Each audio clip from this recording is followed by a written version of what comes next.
নমস্কার, আমি প্রকাশ। আপনারা দেখছেন আমার এই চ্যানেল বেঙ্গলি বয় প্রকাশ। বিভিন্ন জায়গা থেকে বিভিন্ন লোক কিন্তু আসছে। অনেকে বলছেন যে আমাদের এই ভিডিওটা কি সাজানো? না, কোনো রকম সাজানো নয়, কোনো রকম ফেকও নয়, তাই না? এই যে দেখুন যে ভদ্রলোক আমার পাশে বসে রয়েছে, ইনি কিন্তু বহু দূর থেকে কিন্তু এসেছেন। আর এনার হাসিটা আমাকে কিন্তু খুব আকর্ষণ করেছে। আপনারা আমার কাছে আসবেন, আসুন, এসে আপনি অ্যাপয়েন্টমেন্ট নেবেন, ডেট নিয়ে আমাকে কল করে বলবেন যে আমি কবে যাবো, আপনাকে আমরা তারিখ দিয়ে দেবো। হোয়াটসঅ্যাপ পরিষেবা আমাদের কিন্তু এই মুহূর্তে পুরোপুরিভাবে বন্ধ। তাই আপনারা হোয়াটসঅ্যাপে কোনো রকম নোট বা কয়েনের ছবি পাঠাবেন না। যারা আপনাদের কাছে নোট বা কয়েনের জন্য আরবিআই নাম করে অর্থাৎ রিজার্ভ ব্যাংক অফ ইন্ডিয়ার নাম করে রেজিস্ট্রেশন ফি চাইছে, রেজিস্ট্রেশন ফি কিন্তু আপনারা কাউকে দেবেন না। বিভিন্ন প্রান্ত থেকে কিন্তু আমার এই ভিডিওটা বিভিন্ন লোকেরা দেখছেন, তাই বলছি আপনাদের কয়েন বা নোট আনতে হবে না, সঙ্গে করে আসুন। যারা দূর থেকে আসছেন তাদেরকে খাওয়ার ব্যবস্থা আমরা করে দিচ্ছি। দেখুন এই দাদারা আমাদের কাছে এসেছে, এই খাওয়া দাওয়া করেছে, বললো যে আমরা খাওয়া দাওয়া করবো, আমাদের কোনো রকম কোনো সংকোচ বোধ নেই। এর জন্য কোনো রকম টাকা বা পয়সা কিচ্ছু দিতে হবে না। মানুষের জীবনে কি, যেখানে আপনি আমাকে দেখে আসছেন, কিন্তু কোনো বায়া বা কোনো কালেক্টরকে দেখছেন না, কিন্তু আমাকে দেখে আসছেন। আমি চাই না যে আপনার সঙ্গে কখনো খারাপ ব্যবহার হোক, আর আমরা কখনো খারাপ ব্যবহার হবে না। হ্যাঁ, দামে বনিবনা না হতে পারে, এর জন্য আপনার সঙ্গে খারাপ ব্যবহার, খারাপ আচরণ এটা কিন্তু কখনোই করবো না। আর এটা আমরা কখনো কাম্য করছি না। অনেকে এসেছে আজকে দেখে। এবার আমার এর পরিচয়, দাদার পরিচয়টা নেওয়ার আগে আর একটা শেষ যেটা বলতে চাইছি, যে নিজের ব্যক্তিগত তথ্য কয়েন বা নোট কেনার জন্য দেবেন না। এখন দাদার পরিচয়, দাদা তোমার পরিচয়টা একটু দর্শকদের দাও। নমস্কার, আমার নাম মনোজ মন্ডল। হ্যাঁ। বাড়ি পায়রাডাঙ্গা, নদিয়ার রানাঘাটের আগের স্টেশন। পায়রাডাঙ্গা, নদীয়া জেলা। পায়রাডাঙ্গা। তো দাদার ভিডিও আমি প্রায় 6 মাস ধরে দেখছি। হ্যাঁ। তো দেখার পরে মনে হলো যে না, ঠিক আছে। আর এতদিন তো অনেক জায়গায় অনেক কিছু দেখছি, কিন্তু একটু জোরে বলুন। দাদা যে আমাদের যে কয়েন বা নোটের যে একটা প্ল্যাটফর্ম যে একটা তৈরি করে দিয়েছে বেচা কেনার, এখানে মানুষ যে কোনো জায়গা থেকে আসতে পারে বা আসছে দেখছি, ভিডিওতেও দেখি নিত্য নতুন। তো এটা ভীষণই ভালো, ভীষণই আমাদের মানে খুবই উপকৃত হচ্ছে সাধারণ। আর আজকে একজন লোক এসেছিল ধনেখালি থেকে, যে দাদাটা আমাদের কাছে এসেছিল, নাম রবীন্দ্রনাথ পাল। তিনি একটা 2 টাকার কয়েন নিয়েছিল নেতাজি 96 সালের। সেই কয়েনটা কিন্তু 4800 টাকায় বিক্রি হয়েছে, যেটা কিন্তু উনি কিনেছিল মাত্র 8 টাকা দিয়ে।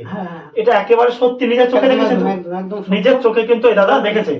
অনেকে বলে যে সত্যি না মিথ্যে, সত্যি না মিথ্যে, একদম 4800 টাকা উনি একটা মোবাইল কিনবে বলে আমাদের কাছে এসেছিল এবং পেয়েছে, এবং আমাদেরও খুব ভালো লেগেছে দামটা পেয়ে। উনি যে 4800 টাকা, দেখুন কয়েন, আমি একটা নেতাজির কয়েন, আপনি যিনি ভিডিও করছে তাকে আমি 2000 টাকা বিক্রি করব। আমি মনে করি নেতাজির কয়েন 96 2000 টাকায় দাদাকে দেবো, এই দাদাই নেবে না। কেন নেবে না? বিক্রি করার জায়গাটা কিন্তু থাকতে হবে, তাই তো দাদা? বিক্রি করার জায়গা না থাকলে কিন্তু আপনি বিক্রি করতে পারবেন না। আপনি যতই মূল্যবান কয়েন থাকুক, বিক্রি করার সঠিক জায়গা না হলে বিক্রি হতে পারে। উনি 4800 টাকা পেয়ে খুব খুশি হয়েছে। আর আমরাও আপনাদের ভিডিও দেখেছি 1996 2 টাকা কয়েন। দাদা যারা আমাদের কাছে আসতে চাইছে তাদেরকে কি বলছেন? না, আমি একটা বার্তা দেবো এখানে, যে এই যে প্রকাশ দাস যে চ্যানেল, যে বেঙ্গলি বয় প্রকাশ, যে চ্যানেলটা খুলেছে, সত্যি কথা বলতে যে দূর দূরান্ত থেকে লোক আসছে, এবং এনাদের ব্যবহার বা যে মানে পরিষেবা এটা ভীষণ ভালো। আমি একটা অনুরোধ করব, তো নির্ভয়ে এখানে আসতে পারেন। আমরাও একটু যখন এখানে আসি, প্রথমে যে আজ আসলাম, তো আমাদের একটু কেমন লাগতো যে কি হবে না হবে, একটা মানে কেমন একটা ছিল। কিন্তু আসার পরে দেখছি না, এখানে পুরো একদম ওকে, কোনো অসুবিধা নেই, কোনো মানে কি বলবো, নির্দ্বিধায় আসতে পারেন এখানে। আর যারা দূর থেকে আসবে, আর যারা দূর দূরান্ত থেকে আসবে তাদের এখানে অসুবিধার কিছু নেই।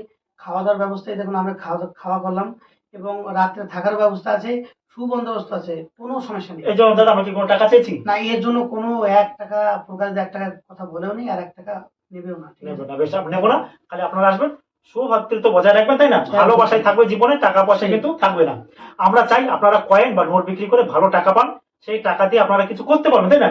সেই আশায় আপনারা এসেছেন, সেই কামনা আমরা করি এবং সেই কামনা করবো।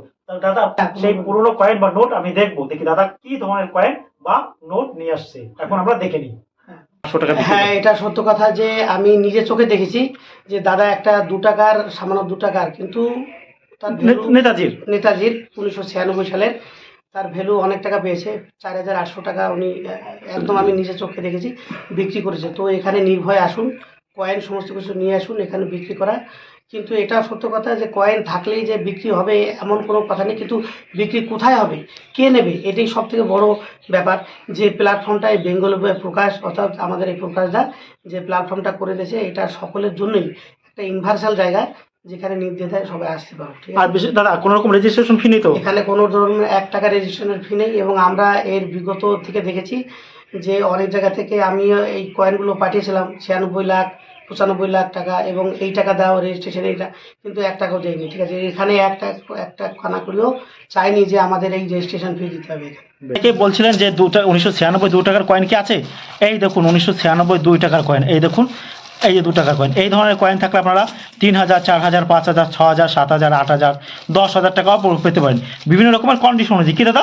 সব রকম। কিন্তু দেখুন আমি বলছি আমার কাছে এই 2 টাকার কয়েনটা বেচার জায়গা কিন্তু খুবই দুর্লভ, পয়সার কয়েন নিয়ে এসছে। হ্যাঁ, এখন আমাদের পাশের আমাদের বায়েরা আছে, বায়েরদের উপস্থিতি আমি দেখে নিচ্ছি, দেখে নেবার বায়েরদের কাছে যাবে, বায়েরা কিন্তু একটা নির্ধারিত দাম ওনারা ঠিক করে দেবে। এখন আপনি যদি বলেন যে এই ধরনের 10 পয়সার কয়েন যদি থাকে আমি প্রতি পিস 100 টাকা, না, সেরকম আশা কিন্তু আপনারা করবে না কখনো।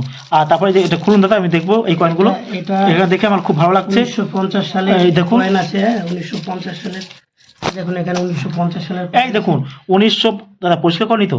এই দেখুন 1900। আপনাদের একটা কথা বলছি, কয়েন পরিষ্কার করতে যাবেন না, কয়েন পরিষ্কার করতে গেলে কিন্তু কয়েনের কন্ডিশন খারাপ হয়ে যায়। এই যে একটা কয়েন দেখতে পাচ্ছেন 1950 সালের, এই কয়েনটাও কিন্তু বিক্রি হবে, এই কয়েনটা দেখুন বিক্রি হবে, এখন বায়ারদের কাছে নিয়ে যাওয়া হবে। এই ধরনের কয়েনই তো আমরা চাইছি যে বিক্রি হয়। তারপরে এই যে দেখতে পাচ্ছেন, এই যে একটা কয়েন দেখতে পাচ্ছি 1962, বাহ, এই কয়েনটা আমরা আনতে বলেছিলাম, দাদা এনেছে, দেখুন 1962। যে সমস্ত কয়েন আমরা আপনারা এখন নিয়ে আসেন 1976 77 হবে, দেখুন 1950 1962, বাহ, এই ধরনের কয়েনে কিন্তু ভালো দামে বিক্রি হয় সব ধরনের কয়েন। তারপরে এই যে দেখুন একটা গোল্ডেন, দাদা এটা কি পরিষ্কার করেছিলেন নাকি? আপনাদের বারবার বলছি পরিষ্কার করতে যাবে না। এই দেখুন এটা হচ্ছে স্বর্ণ জয়ন্তী গোল্ডেন জুবিলি। আর এই যে একটা দেখুন পাখির কয়েন, এটা হচ্ছে বোম্বাই মিন্টের তৈরি, তাই দাদা? এটা হায়দ্রাবাদ হলে ভালো দাম হতো। আর এই দেখুন জওহরলাল নেহরুর 1 টাকার কয়েন, বেশ এগুলো কি কিনা হয়, এগুলো ভালো কয়েন। আর এই যে ফটো 1 টাকার কয়েন যদি আপনাদের কাছে থাকে তাহলে এই ধরনের কয়েন আপনারা নিয়ে আসতে পারেন।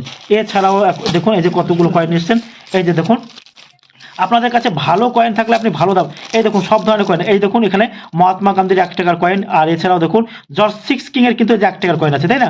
1947, দেখুন এই যে এগুলো কিন্তু 1 টাকার ওয়েটওয়ালা কয়েন। আর তারপরেও দাদা এই যে নিয়ে এসছেন দেখুন কতগুলো 50 পয়সা। আমি দেখুন সমস্ত কয়েন কিন্তু দেখাতে পারি না, এই 4 আনা নিয়ে এসছেন, এই যে 4 আনা মানে 4ই আনা জর্জ 5 কিং এর, দেখতে পাচ্ছেন এই যে 4 আনা 1921। এই কয়েনটাও কিন্তু রিয়ার কয়েনের মধ্যে পড়ে, কি দাদা? এখন বুঝতে হবে, বায়েরা দেখবে, দেখে যদি দামে বনিবন হয় তবে বিক্রি করবে। এছাড়াও যে কতগুলো কয়েন আমরা দেখতে পাচ্ছি, এই যে একটা কয়েন নিয়ে এসে দেখুন মহারানী ভিক্টোরিয়া ইমপ্রেস, দেখুন হচ্ছে ভিক্টোরিয়া ইমপ্রেস, মহারানী কুইন ভিক্টোরিয়া। আর এই যে দেখুন এটা হচ্ছে 1897 1 রুপি ইন্ডিয়া, দেখতে পাচ্ছেন 1 টাকা কয়েন। এগুলো কয়েন কিন্তু ভালো রিয়ার কয়েন কিন্তু সব ধরনের কয়েন, বাহ। আর এই যে একটা দেখতে পাচ্ছি 1 রুপি ইন্ডিয়া 1944, হ্যাঁ, এটা কার? জর্জ 6 কিং এর কিন্তু এটা 1 টাকার কয়েন, এই যে জর্জ 6 কিং। আর এছাড়াও কতগুলো দেখতে পাচ্ছি কুইন ভিক্টোরিয়া, তাই তো? এই দেখুন ভিক্টোরিয়া কুইন, কিন্তু এটা অনেক দিন আগের কয়েন, এটা হাফ রুপি 1840। দাদা পরিষ্কার করছে মনে হচ্ছে কয়েনগুলো? এইগুলো পরিষ্কার কিছু নেই, এইটা আমি একটা ধরেছিলাম, এই একটু পরিষ্কার এই মনে হচ্ছে পরিষ্কার করলে কিন্তু কয়েনের কন্ডিশন খাবে। আপনারা কিন্তু কখনোই পরিষ্কার করতে যাবে না, এটা জর্জ 6 কিং এর উপর কয়েন, এগুলো সব রূপোর কয়েন, তাই না? রূপ, এবং খুব ভালো লাগছে কয়েনগুলো দেখে, কিন্তু এই ধরনের কয়েন কিন্তু সবার কাছে থাকে না। হ্যাঁ, এই ধরনের কয়েন, এই দেখুন বিভিন্ন রকমের 50 পয়সা। দাদা কিন্তু কয়েনগুলো দেখুন কি সুন্দরভাবে গুছিয়ে নিয়ে এসছেন, তাই না? খুব ভালো লাগছে। বেশ 500 টাকার একটা নোট নিয়ে এসছেন, এই যে দেখতে পাচ্ছেন আপনারা, এই যে 500 টাকার নোটটা দেখতে পাচ্ছেন, এই যে এটা কিন্তু কার? বিমল জালালের 500 টাকা। আর এই যে দেখুন খুব সুন্দর কন্ডিশন, এটা কিন্তু পিছনে রয়েছে কি মহাত্মা গান্ধীর ডান্ডি অভিযান, তাই দাদা? ডান্ডি অভিযানের চিত্র দেখতে পাচ্ছি। এছাড়াও দাদা এই 20 টাকা নোটটা রাখার কি মানে? এই 20 টাকা হচ্ছে আর মাত্রা, এই নোট, এই ধরনের 20 টাকা আপনারা কেউ রাখবেন না। আর নৌকো দেওয়া এই 10 টাকার নোটে যদি ইউনিক নাম্বার হয়, হ্যাঁ, যেগুলো বলছি এগুলো রাখবে না। আর এছাড়াও দাদা একটা নোট নিয়ে এসছেন, সব থেকে যে নোটটা আমাকে আকর্ষণ করেছে 10 রুপিস 10 রুপি, হ্যাঁ, পিসি ভট্টাচার্য, দেখুন এটা কিন্তু কার সিগনেচার? পিসি ভট্টাচার্য, হ্যাঁ, পিসি ভট্টাচার্য ছিল ভারতীয় রিজার্ভ ব্যাংকের গভর্নর। হ্যাঁ, এটা কিন্তু 10 টাকার কয়েন, এই 10 টাকার নোট একটা, এই যে দেখুন 10 টাকার নোট এখন বলছে এখানে নৌকো। এই ধরনের নোট কিন্তু দেখা যায় না, খুব কম দেখা যায়, কিন্তু এটা অরিজিনাল নোট। হ্যাঁ, এটা কিন্তু অরিজিনাল 10 টাকার নোট। আগেকার দিনে কিন্তু এই ধরনের 10 টাকার নোট কিন্তু এরকম হতো, কিন্তু এই যে দেখতে পাচ্ছেন একেবারে সুন্দরভাবে রয়েছে 10 টাকার নোটটা।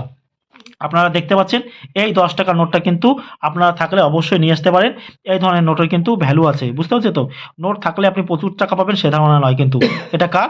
পিসি ভট্টাচার্য, কিন্তু 10 টাকার নোট। হ্যাঁ, পিসি ভট্টাচার্য ছিল ভারতীয় রিজার্ভ ব্যাংকের গভর্নর। দাদা এই নোটটা আপনি কোথায় পেয়েছিলেন দাদা?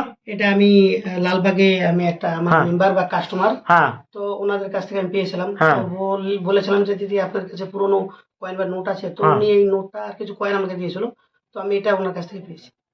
কত কত ক টাকার বিনামূল্যে? এটাই আমি ১,৫০০ টাকা দিয়ে ওনার কাছ থেকে কিনেছি। ১,৫০০ টাকা দিয়ে কিনেছিলেন? ১,৫০০ টাকা দিয়ে কিনেছি। এর মূল্য কত হবে সেটা আমি জানি না। ১,৫০০ টাকা দিয়ে নোটটা তো আপনি যেহেতু অনেক কিনেছিলেন। পুরোনোর আগে। বেশ, ঠিক আছে। তবু আপনি এই যে দাদা ১,৫০০ টাকা দিয়ে নোটটা কিনেছিল, এছাড়াও দাদা একটা ৫ টাকার নোট আছে। এই ধরনের নোট কিন্তু পাওয়া যায়। এই টাকাতে ১০ টাকা ৫ টাকার নোট, এটা কিন্তু বিএনআর আধার কার্ডে যদি মহাত্মা গান্ধীর অঙ্কিত রয়েছে, এছাড়াও বিভিন্ন এক টাকা। দেখুন আমাদের সময় এখন নেই, প্রায় সন্ধ্যা হয়ে গেল না দাদা? দাদা গিয়ে বায়ারদের কাছে ভালো করে দেখান, আর যদি ওনাদের দামে বনি মনে হয় তাহলে বিক্রি করবেন, নাহলে আপনারা কি করবেন না, তাই দাদা? দাদা আপনাকে অসংখ্য ধন্যবাদ। আপনি দর্শকদের লাস্ট মেসেজ দিয়ে যান। আমি একটা কথা বলবো এখানে, সেটা হলো যে এখানে নির্দ্বিধায় নির্ভয়ে আসতে পারে। হ্যাঁ, দাদাদের ব্যবহার পরিষেবা ভীষণ ভালো। সে টাকা সে ২ টাকার মূল্য ৫ টাকাই হোক আর ১০ টাকার মূল্য ৮ টাকাই হোক, যাই হোক, কিন্তু এখানে আসুন, এখানে এসে আপনারা প্রকৃত সত্যতা যাচাই করুন। এই যে যে বলে ইউটিউবে যে নোটের এই টাকা ভ্যালু, ২ লাখ টাকা, ১ লাখ টাকা, ৩ লাখ টাকা, এরকম কিছু নাই। এখানে আসলে পারে আমরা অনেক কিছু জানতেও পারলাম, আমরা যে হ্যাঁ কোন নোট চলবে, কোন নোট চলবে না, কোন কয়েন রিয়ার, কোন কয়েন, এটা আমরা জানতে পারলাম। তো আসুন আপনারা এখানে, এটাই আমি বলবো। বেশ দাদা, তাহলে আপনাদের এখন বাইরের কাছে পাঠানো হচ্ছে দাদাকে, বাইরে আপনাকে নোট ফোট কয়েন ময়েন দেখবে, তাই দাদা? হ্যাঁ। বেশ দাদা, আপনি যান, আপনাকে অসংখ্য ধন্যবাদ। বেঙ্গলি বয়। হ্যাঁ,